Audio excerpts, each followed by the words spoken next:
Hello, everybody, and welcome to the Founders Fire podcast. I'm Eric Beck.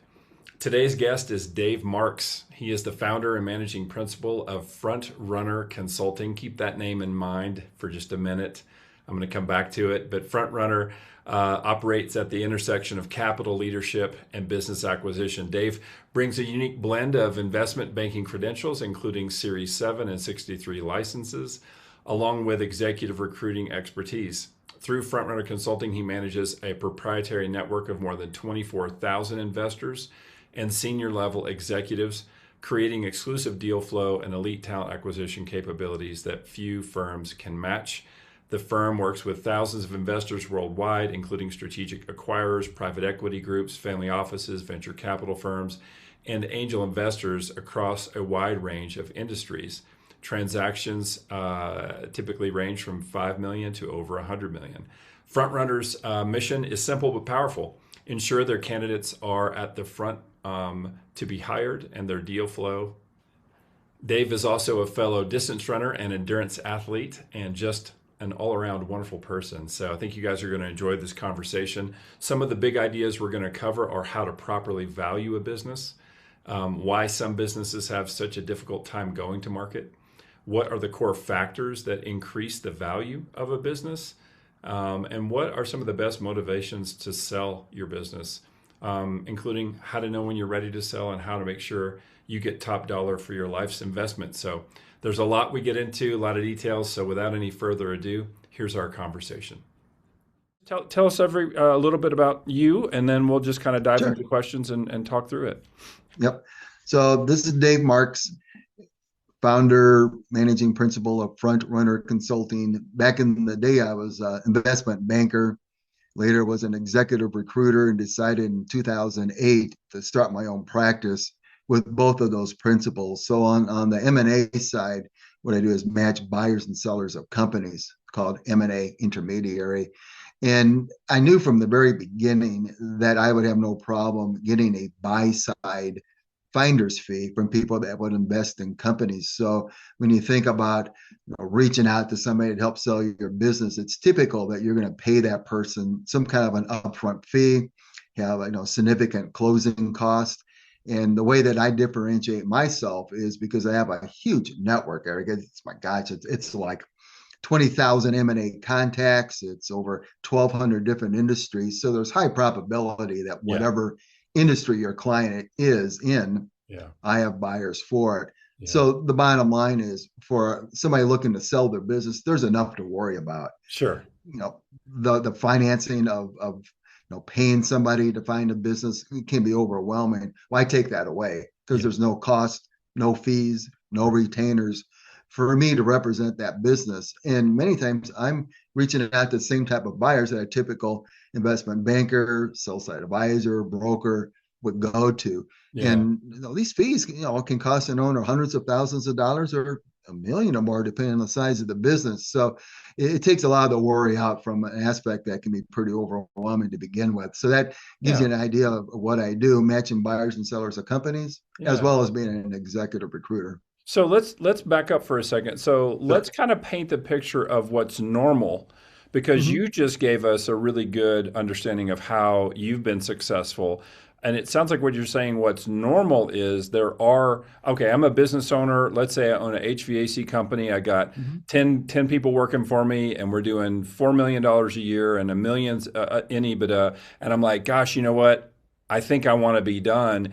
If I just go out there in the world, maybe paint for the listeners just a little bit of what's normal, and then maybe contrast that to what you've seen be successful in your practice. Yeah. Well, that description of that business size is perfect, because I specifically look for buyers who will look for companies in that size. I talk about 5 million of revenue, million of the EBITDA, or SDE, seller discretionary earning net income, because these are companies that are too small for the typical investment banker to go after. They're looking to get a $20,000-$50,000 retainer fee just to walk through the door.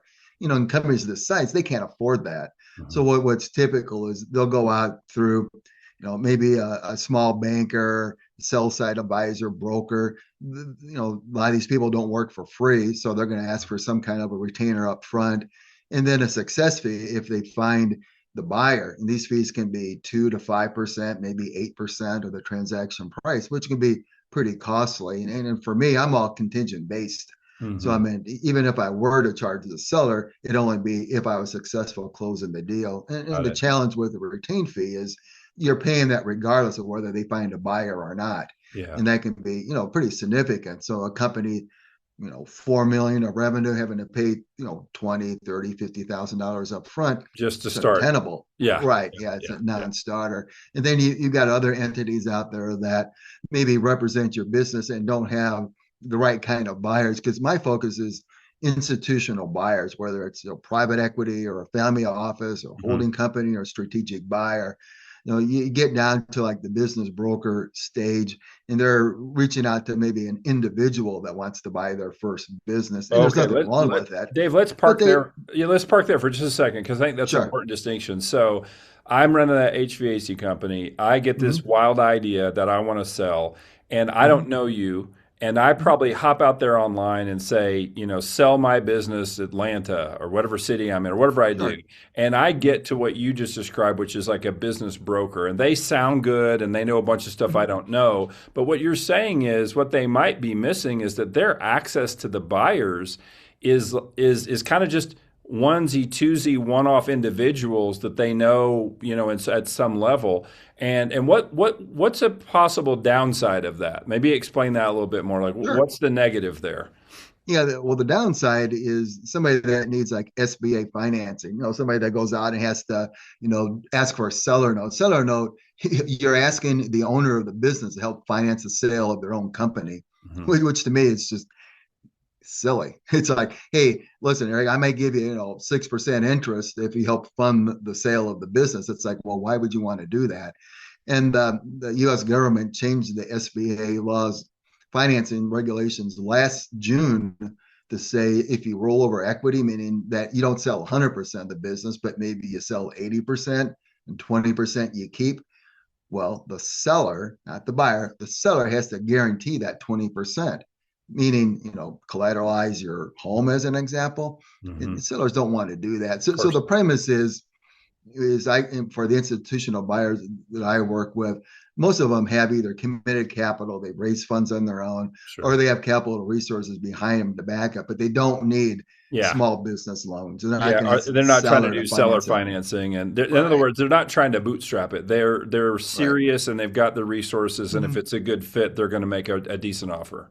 Right. And so don't get me wrong, an individual buyer can buy a small business, but it's not traditionally the Hmm. type of things in the size that I would look for. Yeah. When you're running an HVAC business, my focus is okay, well, who do I have in my database that's already in that space? What's Sure. the size of the business? How does that relate to the investment criteria for my buyers work with? So it's a natural fit. Okay. And so many business brokers will do a shotgun approach. They'll do an email blast to, Right. you know, Right. everybody out there. And there's some small, they're not really small, there's big firms, but they take small deals Yeah. and they'll broadcast that to anybody in the network that has an email address and a heartbeat. What that does, it dilutes the value of the message. Of course. Of So, you course. get inundated with these emails and you may just delete them because, oh, it's from, XYZ Capital. I get stuff from them all the time. Yeah. And Yeah. my premise is, Eric, if I send you an email, It it's matters. because Yeah. it's an industry that said you're looking for. Yeah. It's the size that you're looking for, so that when I send it to you, you're going to respond timely because I'm not going to waste your time. And that's Yeah. a big Yeah. difference. Yeah, That okay, that's got a it, got it. huge That's advantage. super helpful. So let's transition then for a second into the mindset of the owner, and then I Mm-hmm. want to talk about the mindset of the buyer. But let's go to the mindset of the Sure. owner. So when you encounter a business owner who's ready to Mm-hmm. sell, what are the things that you commonly see have shifted from the person who's been operating this business for some period of time, probably Mm-hmm. quite a while, and they're coming to the decision, I think I should sell. Talk about what you've seen are good reasons to sell and maybe not good reasons to sell. Well, sure. Well, the typical one is how much gray hair does the owner have? Yeah, sure, So, right. well, you get into the age. Yeah. You get into are you looking to retire? But there are people in their 30s and 40s that are doing well. So the premise is what we call it actionable. Is this an actionable opportunity? Mhm. If I reached out and I ask, hey, Eric, are you looking to sell your business? And you go, yeah, sure, for the right price, I'll talk to anybody. That's not actionable. That's not Right. something that, Yeah. you can look at and say it's viable. So why are you looking to sell? Yeah. Retirement age. Yeah. Okay, do you have a succession plan? Well, the kids don't want to run the business. My wife doesn't want to run. I don't really know anybody. Okay, well, that's an actionable opportunity. Right. Another great reason is, I've had this business for a while. I've kind of plateaued to where I think it could go. I would love to partner with a buyer who could take the business from point A to point C. Mm-hmm. I'll stay on whatever capacity, Mm-hmm. but I want to be able to benefit from that incremental rise from somebody that maybe can fill in the gaps that I can't do on my own. And that's a beautiful reason, Yeah. because buyers want to know, what's the reason for selling? And do you, Eric, want to stay on at close? Do you want to stay on for a year or two? Do you want to close, take the money and run and sell popcorn on the beach? I mean, what is it Yeah. that's motivating you to want to sell? Yeah. I have a lot of buyers I'm talking to right now where we've reached out to them and they're dipping the toe in the water. They're like, I really wasn't looking to sell, but I'm kind of curious here as Mm-hmm. to the process. And those are great conversations, because Mm-hmm. if you don't have a gun to your head that says, I have to sell, Yeah. you can pace yourself, you can Yeah. look for the right opportunity, continue doing what you're doing. And if I come in with the right type of buyer, timing's perfect, Yeah. serendipity driven. It could Yeah. take 6 months, it could take 6 years, Yeah. whatever. Yeah. So I mean, the things that owners, when they get to that point is, can I sell the business to somebody that can continue the legacy, Yeah. not decimate the business, not do headcount reductions, being Yep. able to continue what we're doing, which is Yeah. always important, because it's like it's family for these For people. sure. And, For and I'm sure. talking to family founder companies. It's rare that I ever come across a business owned by an institutional Yeah. buyer, Yeah. because those entities will go out to their peers. Right. It's private equity owned. They're Right. at a size now where they can go to a traditional investment banker. So Okay. I'm dealing with family founder owned businesses. And so many of my buyers love to be that first institutional buyer. Yeah, yeah, got it. So they're kind of first in. So those are some great reasons to sell. What are some reasons that are not great that might require a little bit of a mindset shift or a little bit of a, I don't want to say a wake up call, but when business owner, one of the problems that I've found in 25 years of coaching business owners is that they're in their own world. Their world is their business, Well, sure. and they're Mm-hmm. also at the top of the pyramid of their world, Mm-hmm. and they just don't have maybe sometimes a perspective of what maybe other folks are thinking. So all of us can come up with some motivations or some ideas that haven't really bounced up against reality. What are some maybe a couple of common reasons to sell that you would say, well, that may not be a great reason to sell. Let's think about this. What have you seen? Well, I'm going to take it down a different path, because you mentioned the word reality. Yeah. And one of the things that owners get in the discussion of when I ask, well, what's your business worth? And if they don't have the perspective of what the marketplace pays for a business, they can be off. And I always say an owner can ask whatever they want for their business, but it doesn't mean they're going to get it. It's just like buying and selling a house. You're Right. going to, Sure. ask for what the market pays. So if an owner has a realistic valuation for the business, that's great. But I had an example of an owner who, they were in the automotive software business, and he was doing like 10 million of revenue, a million of EBITDA, a million of profit, Mhm. and he wanted $20 million for the business. And he's like, software companies get a higher valuation, which is true. I said, Al, nobody's going to pay $20 million Yeah. for your business. I just can't take that on. Yeah. And like 3 years out of the blue, he calls up and says, hey, Dave, man, you were right. That was just Yeah. Right. ridiculous. I've stayed on to the business. I've focused. I've got my Yeah. profits up more. Yeah. And it's like, yeah, that would have been a waste of time. So Yeah. you have to have a realistic level set what the market pays. But Yeah. going back to your question of what would be, bad reasons to Hmm. sell, Hmm. That's kind of that's a tough question because it could be a lot of different things where again I get into, do you have a gun to your head that requires you to sell? Hmm. A family crisis, cancer in the family, cancer to you, or Yeah. maybe the timing isn't right because the company is growing, but through an unfortunate circumstance, you're forced to sell, Hmm. divorce, maybe Yeah. something like that. Those are reasons that put you in a very difficult situation where maybe the timing's not right to sell, and Hmm. you have to be careful that you don't leave money on the table by taking a low ball offer because somebody's taking advantage of why you're selling. Yeah. So that's something to be careful about. Dave, how many You times get do you in. have people come across where they're like, the reason I want to sell is because I'm tired? Oh, a lot. Yeah. I'll give you, I'll give you a great example. Business owner I talked to last year, very niche business. He decommissions water-based oil platforms.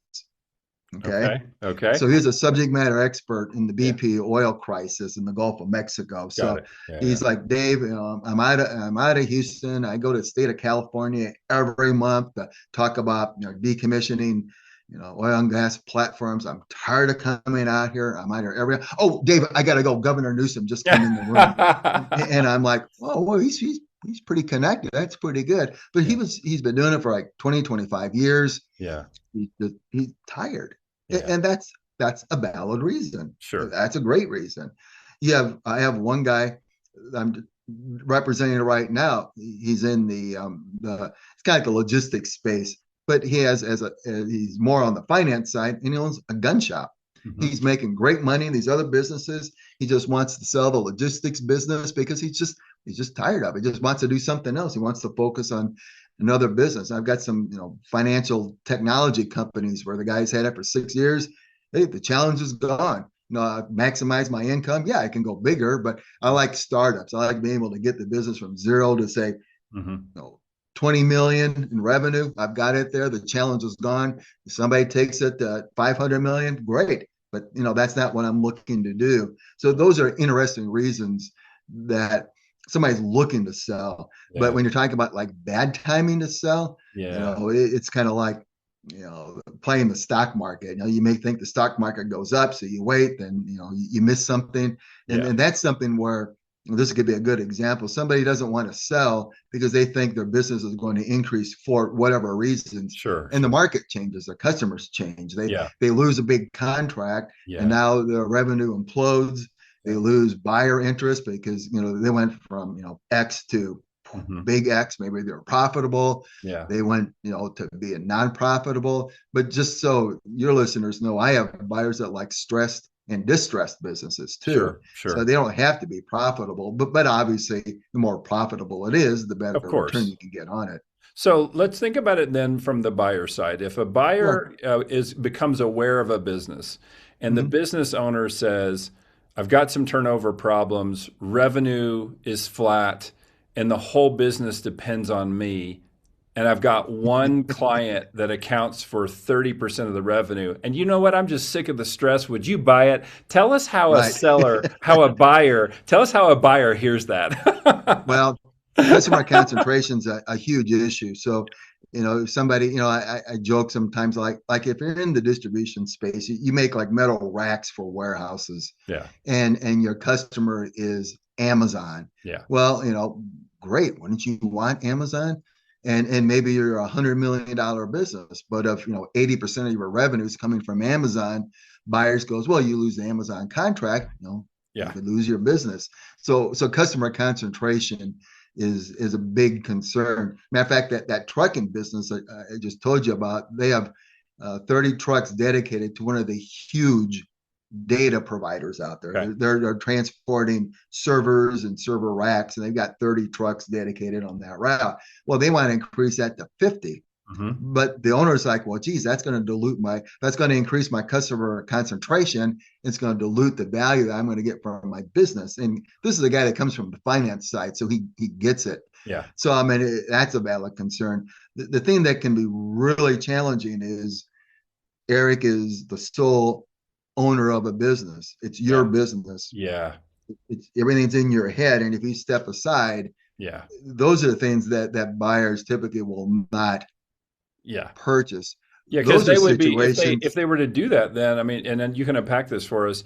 If you were to say, well, Mhm. it is a good business and it is profitable, and you got a decent amount of revenue and a decent amount of EBITDA or SDE, and it looks great, but when we dig in a little bit, we realize that if you, the owner, are not there, we would be buying your job. We're not buying a Well, business. We would be buying your workload, and someone would have to replace you and know what you know, and there's not much systemization. It is all in your brain. right. I would assume that for a buyer, that's a pretty big red flag. Well, what they're doing is they're buying your book of business. Yeah. And what it typically is somebody who's already in the space, a competitor. Got it. So they already And have the that ability to makes sense. execute. Yeah, they have the ability to execute already, Right. and then they just Yeah. want your book of business. But if Right. they did not have that, and let's say again, Mhm. everything looked good on first pass, but on second pass, there's not a lot of systems, and it really is in a 20-person company, it really comes down to these two humans for this thing to work. Well, Yeah. wait a minute. Now, a 20-person company is different. So you've got a list of employees, and then the premise is a lot of buyers in certain situations want to run that business. Okay. So they'll come in, they'll mirror the owner, they'll ask the owner to stay on for a transition period. Sure. Sure. Can you stay on for 3 months, 6 months, a year, Yeah. maybe 2 years? I had an Yeah. owner today says, I'll stay on for 3 years. I want this to Yeah. Yeah. succeed. Yeah. And that's a great situation Yeah. where the seller can mirror the owner who wants to take an active role in the business, Yeah. and that's fine. That's great. The challenge is if it's like for me, I'm a sole proprietor. Sure. If I was going to go out and sell my business, it's Yeah. basically buying my database. Yeah. So there's Yeah. nothing, Yeah. to go for that. So you have to look at, what exactly does your business do? Yeah. And if you're a sole proprietor, those are difficult. But if you're the guy running the business and everybody's, subordinate to you, which Sure. can be okay, you Yeah. still got people that are out there still moving stuff Sure. Sure. and Sure. fixing stuff and accounting for stuff, and that's okay. It's just Yeah. a question of how much active role does the buyer want to take in the business. Got it. Got it. Got it. So, assuming then an easier sell, a more attractive, acquisition target would be one where there's not a lot of owner dependency. There is a higher degree of systemization. Let's talk Sure. about turnover for a second. How big Mhm. is the turnover question and desirability for acquiring a company? Yeah, that's the employee retention is real important. We just had just a call today where the owner was saying that this again in the transportation space where his drivers are getting paid $250,000 a year because they have dedicated routes. They know they're going to be working and great money, and that's like, don't give them a reason to look elsewhere. Yeah. And the staff is paid higher than normal because he's making good money, making good profit, but he shares it with the employees. So the turnover is always going to be a concern. And it's I shouldn't say funny, but it's always kind of unique when you do like a site visit. A buyer comes in to do a site visit with the business, and say it's a manufacturing environment. You want to walk the floor, Yeah. and the owner just said to yesterday, well, we'll just say you're our insurance agent. Sure. So Who's this guy? Oh, he's just the right. insurance guy. Yeah.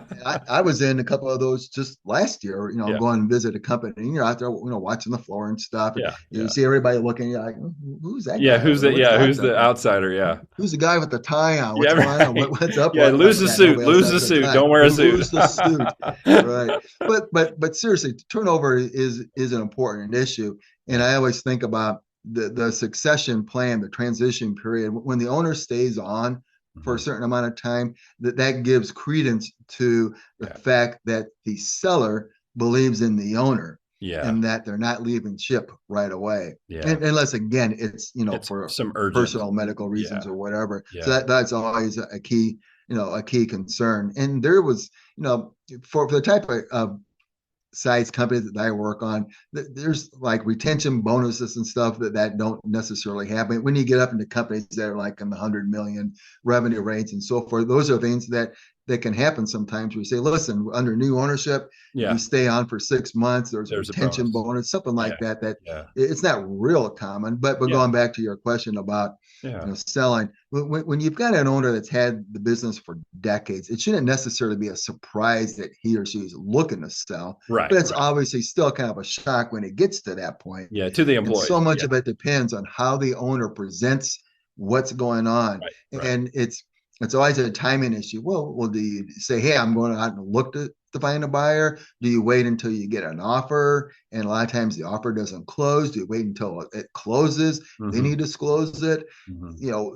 That's an issue that you have to work with yourself. But yeah, retention is always going to be a key issue. And I think, if your employees trust the owner, the owners trust the employees and explain the reason why you're selling. And if Yeah. you've got a good buyer that can actually be there Yeah. during the face-to-face introduction, that's Yeah. great. I mean, Yeah. that's a Yeah. good transition. So we talked about the payroll being or turnover being an issue. Mhm. We talked about systemization or owner dependency being an issue. Mhm. Let's talk about payroll. Again, what I've seen for a lot of clients over the years is that they have really no idea exactly how to do payroll. They pay people kind of industry standards. And then when I Mhm. say to them, "Do you know what your payroll to revenue ratio is?" They're like, "No." And I'm like, let's go look. And they're like, "I don't know how to run that report." And I'm like, "It's easy.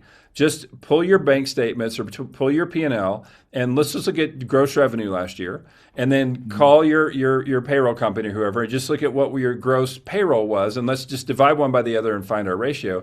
And what I Yep. find is that a lot of folks, especially in the smaller business, so let's say under 20 employees, are Mhm. really surprised to see that payroll might be in the 50-55% of revenue range. And that's their largest single expense, but it's kind of like they're not even aware of it because I think the mentality is I can't touch payroll because if I lose my people, I'll lose business. And then Sure. we'll Mhm. talk about pricing and go, Mhm. how what is your pricing strategy? And they'll be like, we charge what we charge and we go up by $1 a year. It's Yep. something where it's not really based on anything. And so Mhm. I feel like what tends to happen is there's no predictable growth of revenue and there's no model for payrolls getting too high. What should Uh-huh. payroll be? Payroll becomes almost like a bargain, like I feel bad so I'm going to pay more, and it's not really a business operations decision, it's a Yeah. relationship decision. And again, nothing wrong with maintaining healthy relationships, Well, but sure. if the business goes under, then all the relationships are going to get hurt. Well, right. Yeah. Right? So maybe talk a little bit about how buyers look at payroll or what they're looking for to see where that's at in a possible acquisition target. Yeah, payroll oddly isn't as much of a metric as it is like your customer to revenue ratio. Hmm. A huge thing we mentioned earlier about customer concentration. Yeah. What percentage of your revenue is your top customer, your top 10 customers, your top 20 customers. Hmm. Just an hour ago, I got texted, hey, I need to know what the revenue mix is between this business that does distribution services doing the service Yeah. aspect. Yeah. Yeah. Yeah. From a headcount aspect, it is not really something that comes up. They like to know, well, how many employees do you have? Hmm. But when you get into that kind of nitty gritty aspect, really doesn't come up much. And Hmm. there may be something when you get into due diligence where it may come into play. Got it. But again, those are metrics a lot of times that your business could come across to help get a company Sure. prepared to sell. That, Is and do we you do. do you have right? Do you have too many employees? Do you have not enough employees Exactly. from that standpoint? Yeah. Do you need to offshore employees that are doing work that maybe could be done somewhere else at lower cost? How important is it to have onshore people here like domestic? Sure. A Sure. lot of metrics like that get into play. Do you have obsolete equipment?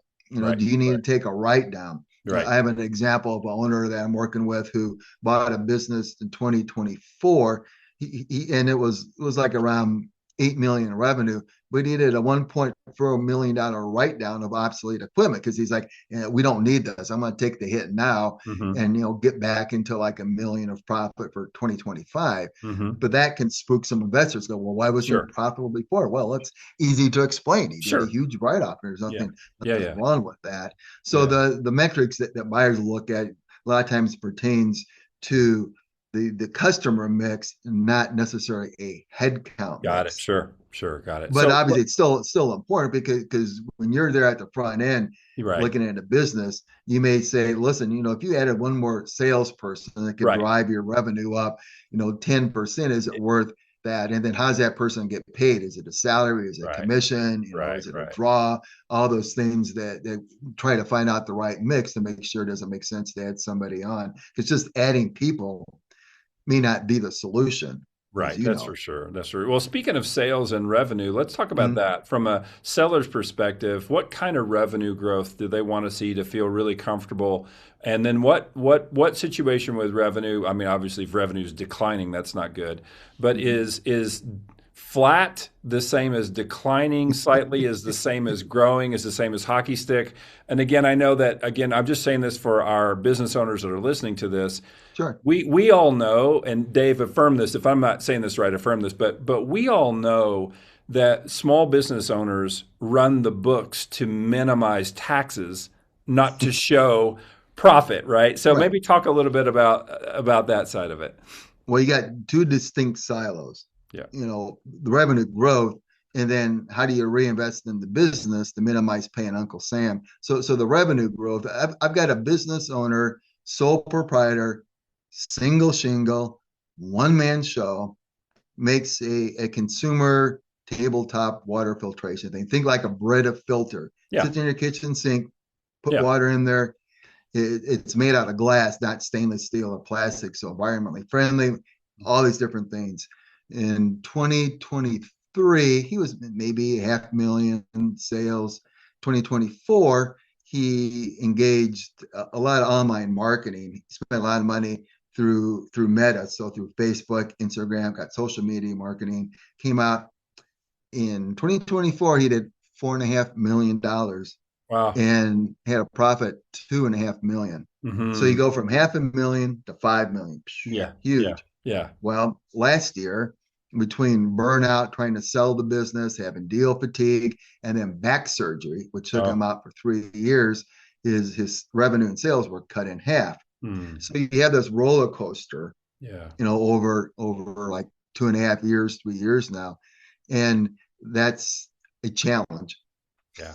Yeah. Yeah. because buyers like usually consistent growth, 10-15%. I have buyers who say I don't like spikes, I don't Yeah. like upward Yeah. spikes. Yeah. The hockey stick is seen more in like earlier stage companies, venture Yeah. capital, Yeah. angel investors. You're trickling along, all of a sudden you get that first big customer, then you kind of get the hockey stick, and at Yeah. some point, Yeah. then they'll sell off, and it comes into the market where I'm at. We Right. got more mature companies, and then you go from, even if it's like 25% growth. I have some buyers that don't like 50% growth or more. It's too unpredictable. You can't budget for that. Yep. And I always think to yourself, my gosh, wouldn't you want to have a business that continues to grow? Why Yeah. is that a negative? And Yeah. it's just buyer preference from Yeah. that standpoint. Yeah. Yeah. And some like that undulating Yeah. revenue, Yeah. because if they have other businesses that kind of balance things out and you get that great spike,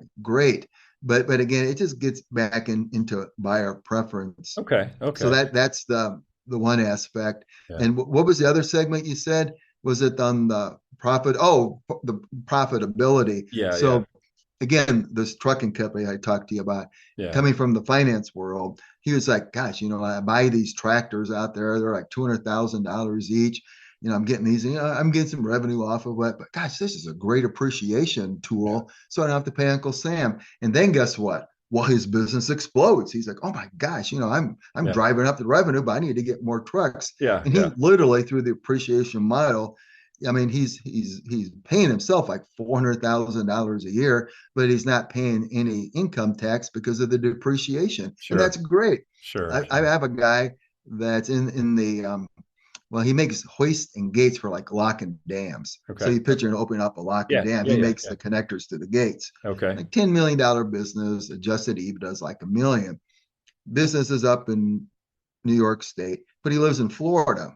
Hmm. He's a pilot, has a plane, Ah. goes to work, Yeah. goes to He work commutes. Yeah. 1 day a week, he Yeah. flies back. Yeah. So his cost of going back and forth, maintaining the plane and stuff, because it is business related, Yeah. it's like about $1 million. Says Dave, I only pay like My taxes show $70,000 a year for my income. So that's what I pay myself. And that's legal and that's Sure. fine. And a business owner can do whatever they want. They can have Yeah. the country club memberships, they Yeah. can have the Maseratis if they want. It's whatever.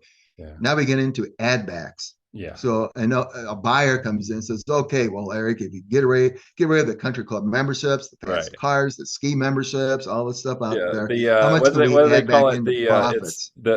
if you get rid of the Augusta rule and all all the other nonsense, what's this company really making? Yeah, Right, right. So you get into the aspect that most buyers recognize when you're the owner of the business, you're going to right, minimize taxes, and it right. shouldn't be a shock. You're reinvesting into the business, Yeah, or maybe you're doing the country club memberships. God bless you, you can do sure, that. sure, It's sure, your business. sure.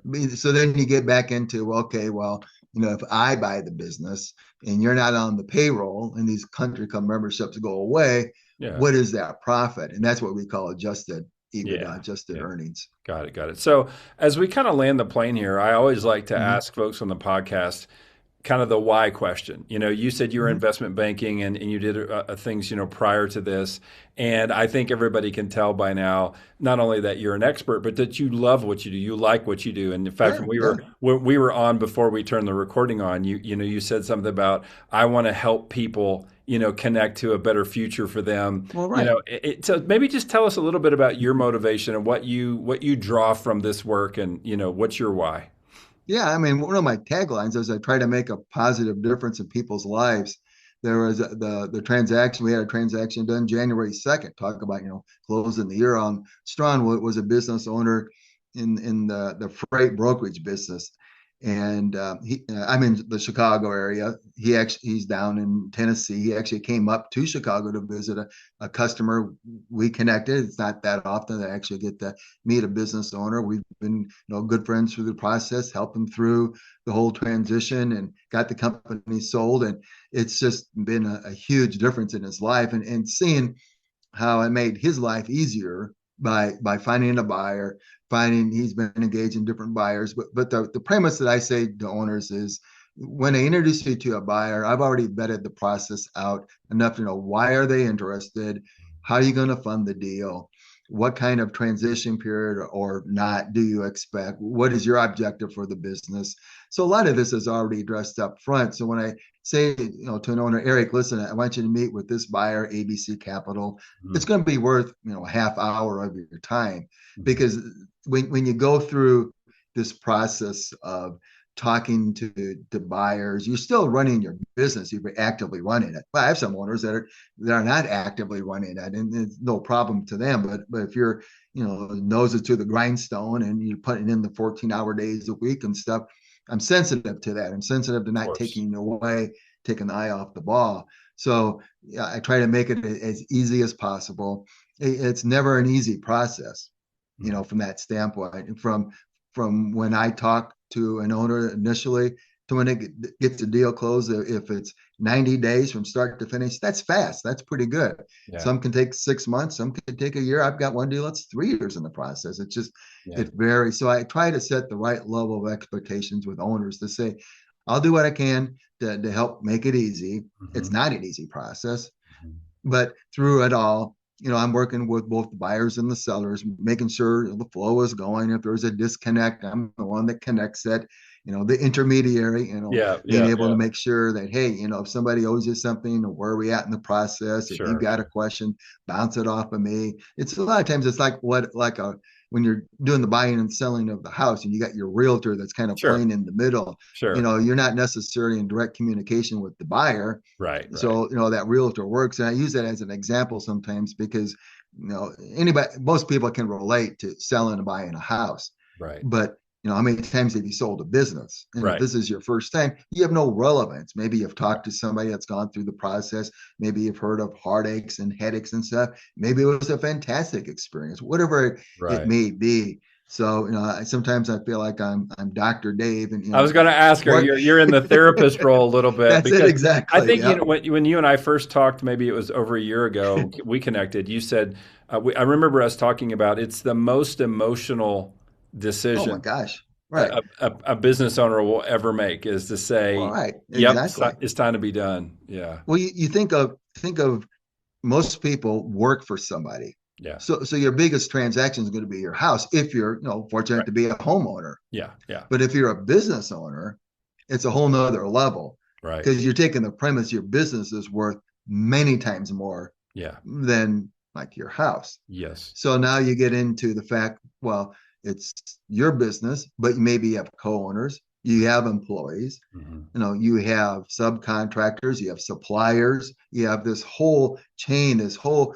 group of people that are going to be impacted with you Hmm. selling the business, Yeah. clients, customers, Yeah. all of that out there. And it Yeah. all factors into, is this a good time to sell? When I do sell, what am I going to get for the business? What's the Hmm. buyer going to be like? Hmm. And in that process, it's like dating. You come out Yeah. there and you try to get that relationship going, and you go Yeah. on some dates, and sometimes Yeah. the other person isn't what you expected, and Yeah. that happens in the M&A world. So when Yeah. you get and this will give you kind of perspective for people listening from the buyer's perspective. This is no exaggeration. They may look at 100 opportunities in a month, and out of that they may pursue 10, and out of that 10 they'll do a cursory look, they'll talk to the owners, they'll maybe get an NDA signed, maybe they'll exchange financials, and out of that they may say, well, okay, well, we're going to really devote time into 3 or 4. Now Hmm. you get into a cost of the buyers paying money for like due diligence, quality of earnings, getting their Yeah. accountants and lawyers involved, and the seller at the same time now maybe getting a business like yours involved to say, hey, there are things out there that I need to do, getting their accountants and lawyers going. And Yeah. out of that 4, they'll make an offer for maybe 2 or 3, providing that, everything aligns, financing and so forth. Yeah. And then out of that, maybe sometimes they don't close. Are they the only buyer? Right. Maybe you're the seller and you've got 2 or 3 offers out there. So when you think back of the process out there, I always joke it's a miracle that something actually gets closed, because it's like, but Yeah. it's not meant to be easy. Yeah. Yeah. It's Yeah. Yeah. not, Yeah. For sure. and from that aspect. So from the owner, trying to understand, is this the right time to do it?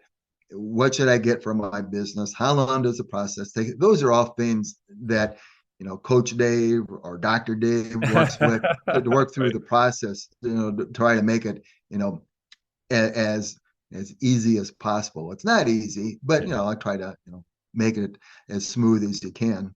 That's awesome. Well, Dave, thank you so much for taking some time with me. And Sure. I know that our listeners will have benefited from kind of seeing on the other side of the curtain. On this side, it's all about the widgets and the customers and going and going, going. Yep.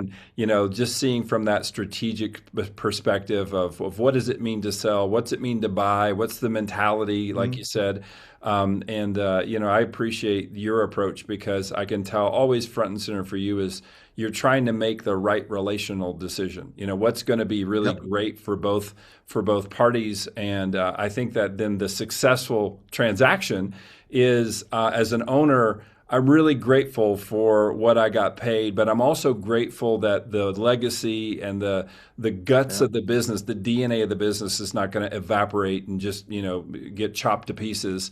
And somebody could take this where I couldn't take this, Right. and while there could be a little bit of sadness about that, it's the good kind, it's the Well, good, sure. it's the good feeling. And then obviously for the investor or for the buyer to say, hey, this is something that's really valuable. It's really worth something, and I want to see it grow. I want to see it, prosper. And it's really cool to have, a matchmaker, like There you, you go. Yeah. creating this great, opportunity for both sides of it. So anyway, I just want to say thank you for your expertise and your time and sharing that with us today, and look forward to talking with you more about it in the future. Thank you, Eric. Appreciate the time. Thank you. What is the one thing all small business owners want to know? Why is it that what I'm doing isn't working? You see, when you build systems the right way, they work with each other. That's what Founders Fire is all about. We have helped thousands of business owners just like you from the situation you're in to get you real results in real time with a system that we've built that's going to change how your business runs. We're going to help you figure out exactly where you are on that roadmap, and we're going to give you a systematic approach over the next 12 months to fully organize, systemize, and align your business with your vision. This is about you, this is about your calling, and this is about right now. More free time, more impact, changing people's lives. That's what Founders Fire is about, to help you find the freedom and to make the difference that you have it in yourself to make.